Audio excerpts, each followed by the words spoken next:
We at LAPO are committed to poverty eradication.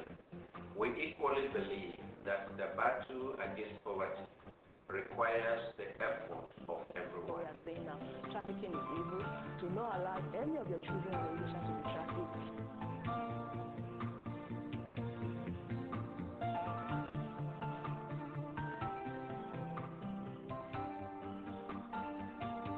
Hello and good morning. Welcome to this edition of Bridging the Gap. I'm Sabina Idu. Thank you for taking time out to watch Bridging the Gap, which comes your way from Lift Above Poverty Organization, LAPO. Some time ago, we were looking at the issue of healthcare insurance and the informal sector. And there we looked at, okay, why do we need to have insurance and all that? But today on the program, we are continuing with this. And we have with us Dr. Henrietta Agu. You are welcome to the program, ma. Thank you very much, Sabina. It's good to be with you again. On the program today, with her, we'll be looking at insurance, the benefits of insurance, and how we can get more people to participate, especially as we're looking at the issue of the healthcare insurance. I think we're just going to start by looking at the benefits of health insurance. Thank God for this particular issue, this specialized insurance, which is the insurance for health insurance. To me, this is just one policy that your benefit is immediate.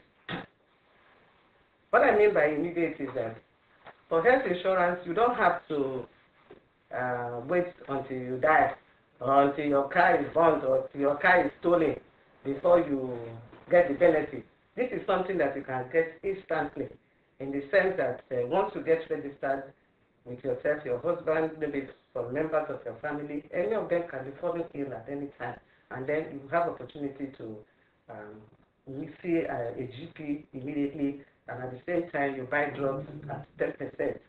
If you take regular malaria drug, if you are buying malaria drug for 100 naira, and you have a health insurance policy, you buy 10% of that 100 naira, which is about 10 naira. So you can imagine the immense benefit the ordinary man will be getting from having the policies and insurance.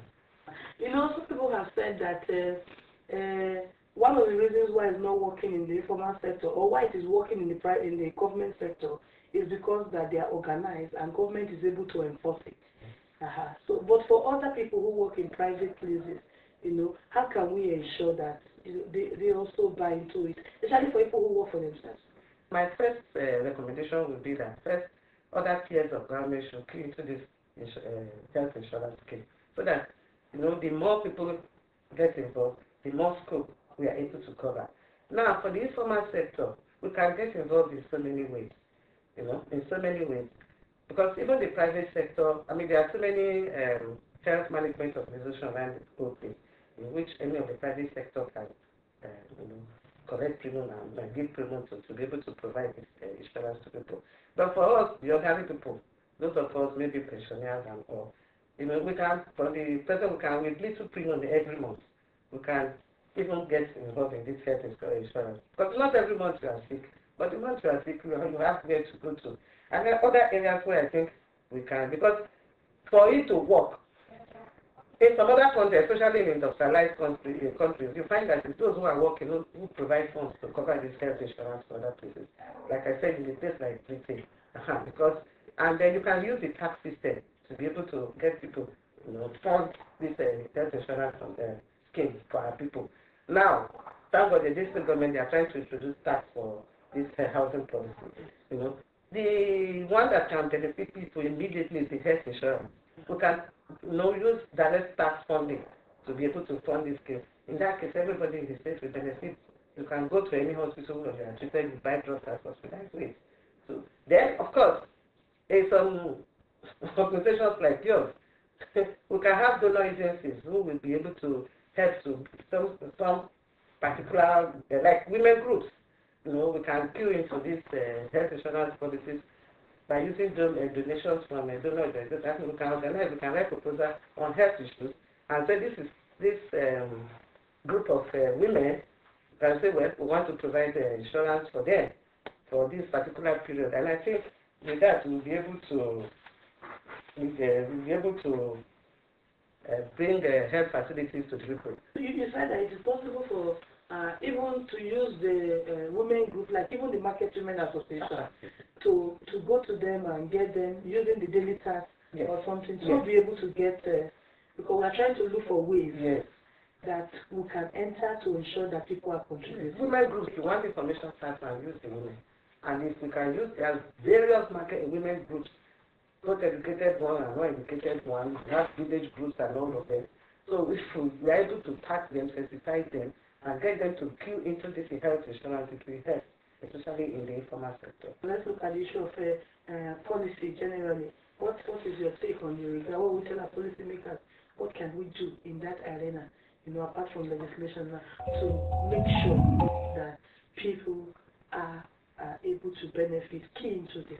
I think the bottom line is affordable healthcare. This is where I think the government and the state houses of assembly or whatever, this is where they should come in. They should study, look at it, create a good policy, and look at it and make sure that we have an affordable healthcare, something that everybody can benefit. And this is where I think the issue of insurance comes in, because insurance is pulling together resources for the benefit of all. Beyond some of those ways we have talked about funding, how are there other ways we can fund this case? Yes, actually, I talked about funding through taxation. I know many people will not like this, but if you really don't pay tax, I don't see how most of the things that our grant can be carried out. So there's need for us to look at taxation. Like I said, there's need for us to look at donor agencies. There's also need for us to look at some of the banks that can help. But I think above all, we were told that for the past year, the remittances that came from our friends and families abroad rose to 13.3 billion pounds. That's a lot of money. That's a lot of money. So you can imagine the amount of sourcing of funds you can get from such source. Simple, by encouraging our family members to pay for the care needs of people. Because if you look at it, some of these people that send this money, they are the ordinary people in the streets. A lot of market women have their children abroad. A lot of the ordinary citizens, they have to go in all parts of the world. Nigerians are in all parts of the world, especially Europe. So if such huge remittances can come through the bank, 13.3 billion pounds, I'm not sure we need up to 1 billion pounds to be able to solve our health needs. So I think that's a good area, which I think the health organizers should. People can actually pay for health insurance for their people abroad, at home, from abroad. Yes, because even there are some of our people here who their children pay for their health insurance for abroad. They can as well do the same thing here. We want to thank you once more for taking time to come on our program. And from what our guest has been saying, it really is clear that actually every sector can be a part of it. And there are existing avenues for all sectors to be part of it. It's just also for the HMOs to see these existing avenues and see how they can key into them, and also for government to wake up to its responsibility as to how it can ensure that every citizen is able to access this affordable healthcare that we have been talking about. Once more, thank you. So we come again from all of us here in the studio, myself, Ima, Patience. We say thank you for taking time out to watch Bridging the Gap. Keep a date with us next week. Bye-bye.